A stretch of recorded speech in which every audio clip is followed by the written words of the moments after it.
Imagine if the very ground beneath a country held a 10,000-year-old story.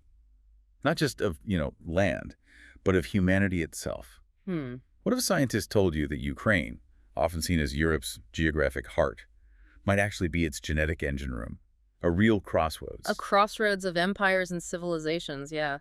It's a powerful image. So today, we're doing a deep dive into exactly the fascinating world of Ukraine's gene pool. We'll be looking at what researchers are saying, finding some of the oldest, most diverse ancestral markers in Europe. Uncovering, hopefully, some surprising facts. Things about prehistoric migrations, how Indo-European languages might have spread. And of course, centuries of empire building leaving their mark. Yeah, our mission here is really to pull out the key insights from the studies, the historical accounts. And help you understand why Ukraine's genetic makeup is considered so, well, special. And what it tells us about human history, identity, maybe even ourselves. It's a big story. It is. Okay, so let's start unpacking this journey. Historians stress Ukraine's been continuously inhabited since the Upper Paleolithic. That's ancient. Truly ancient human presence, yes. And scientists have pinpointed it, calling it the genetic gateway between Europe and the Eurasian steppe. A genetic gateway. That phrase really sticks, doesn't it? Like a biological bridge. It does. And what's so compelling is that this gateway, it's not static. It represents a 10,000-year story. 1,000 years Of mixing, migration, resilience. It's less a spot on a map, more like a dynamic funnel. A funnel, I like that. Countless groups moving through, interacting. Exactly, for millennia. And each group left unique genetic signatures behind. And these signatures, they show some pretty dramatic shifts, right? Especially when you look at certain ancient cultures. Tell us about these genetic fireworks researchers talk about. Yes, the fireworks. That really kicks off with the Yamnaya culture. We're talking around 3,300 to 2,600 BCE. Yamnaya. These were pastoralists from the steppe, centered right there in modern-day eastern and southern Ukraine. And what's truly astonishing, a big nature study in 2015 found they contributed over 50% of the genetic ancestry of modern Europeans. Wait, over half from this one group originating in Ukraine. Over half.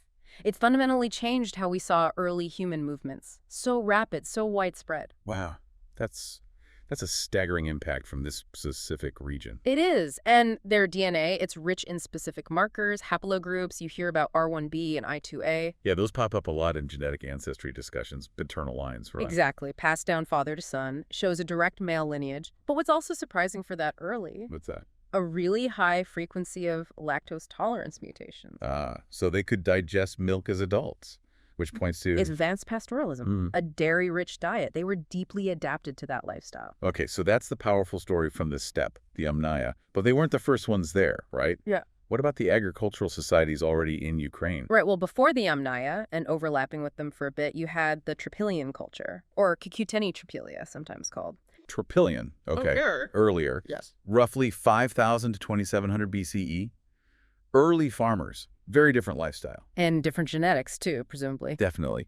Their mitochondrial DNA, that's the maternal line, remember, shows distinct lineages, things like HU5K. Okay, and where did those come from?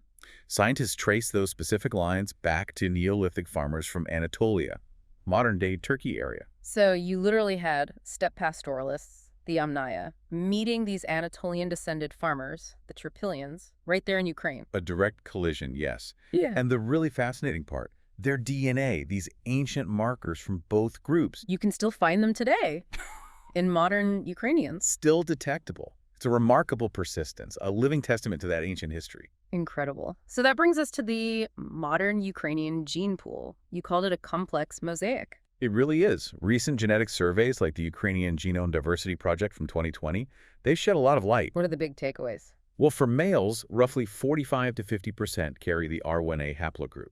R1A? That points towards Slavic and Indo-European roots. Steppe ancestry again. Exactly. Strong connections back to those ancient movements we talked about. And the maternal side. Does that also show a mix? Precisely. You see a significant mix of mitochondrial DNA like U5 and H. U5 and H. So that's linking back to both Mesolithic, European hunter-gatherers and those Neolithic farmers. Correct. That deep layered history is literally written in their cells. And it gets even more complex. How so? There are regional differences. Western Ukrainians tend to share more genetically with Central Europeans, think Poles, Czechs, Right. while Eastern Ukrainians often show more steppe influence and also some Volga-Uralic traces, Yeah. reflecting different historical movements, different interactions over time. So Ukraine isn't just one monolithic genetic entity. There's significant internal variation. Absolutely. That internal variation makes it one of the most genetically layered countries in Europe. It really paints a picture of centuries of cultural collision, coexistence, constant interaction. Not some kind of static, pure identity. Not at all. It's a testament to incredible historical dynamism. It sounds like an incredibly rich history. But let's be honest, this kind of genetic story, it can get misused, can it?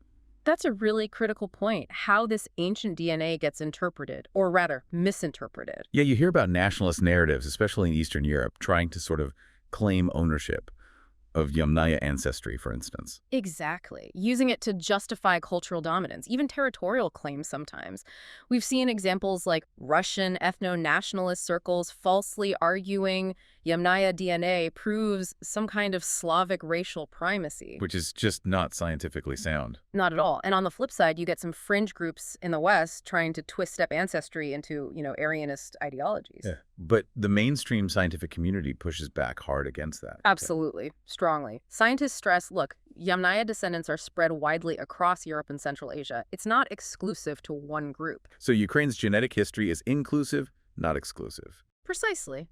And ethics experts warn about this constantly, using ancient DNA to build modern political ideologies. It's flawed science, first of all. And dangerous. And fundamentally dangerous, especially when it fuels identity politics and conflict. The data just doesn't support those kinds of exclusive claims. Okay, so setting aside the historical narratives and, frankly, the misuse, does Ukraine's unique gene pool offer insights in other areas, like medicine? Yes, definitely. It's not just about history. There's a practical health aspect, too. Medical and evolutionary genetics are learning a lot. Oh, like what? Well, for instance, researchers have noticed higher frequencies in some regions, particularly Western oblasts, of GALT mutation. GALT, that's linked to galactosemia, isn't it? Yeah. A rare genetic disorder. That's the one. The higher frequency might be due to historical population bottlenecks, where a population shrinks and certain genes become more common just by chance. Interesting. What else?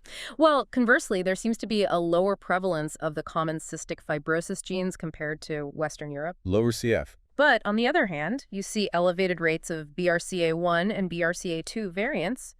Those are the genes linked to higher cancer risks, especially in Ashkenazi-descended populations found more in urban areas. Wow, so real contrasts in genetic predispositions within the country. Exactly. And there are immune system markers, too. Like what? Researchers have found a higher than average presence of certain HLA alleles, like HLA-A3 and DRB107. HLA. Those are key for immune response, right? Yeah. Recognizing pathogens. That's right. It suggests unique adaptations, probably shaped by exposure to different diseases over history. So because of all this variety. Because of this rich, varied genetic landscape, medical researchers are increasingly using Ukraine's population data. It's becoming a reference model for Eastern European Genome-Wide Association studies, GWAS. GWS, right? Those big studies looking for links between genes and diseases. Yeah.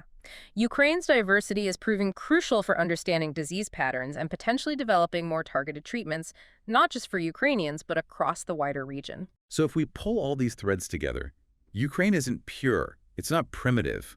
Those words don't even make sense here. No, not at all. It's more like a living archive, Europe's deepest genetic memory, perhaps. You can almost trace this incredible journey through time in the genes. Stone Age farmers meeting steppe pastoralists. Fire Age Scythians, Slavic tribes moving in, Turkic incursions from the east. Cossacks, cosmopolitan cities. It's all layered in there. And that genetic story, ultimately, it's about survival, adaptation, and constant blending, constant mixing. It really feels like a narrative of hope, maybe. Not hierarchy. I think so. It underscores that human identity is fluid, it's interconnected, built from layers upon layers of history and migration. Ukraine is really exceptional in that way, a true human crucible. So what does this all mean for us, listening to this? Why is the Ukraine gene pool so special? Well, I think it's special because, as the science and history show, identity isn't fixed. It's formed. It's dynamic. Yeah, it shows that the oldest genes don't belong to the oldest, or any, ideology. Exactly. And maybe, especially in times of division, science can reveal this beautiful truth. We are all mixtures. We're all blends of people who came before us. And that leads us to a really crucial question for you, the listener, to think about. Can genes truly unite us?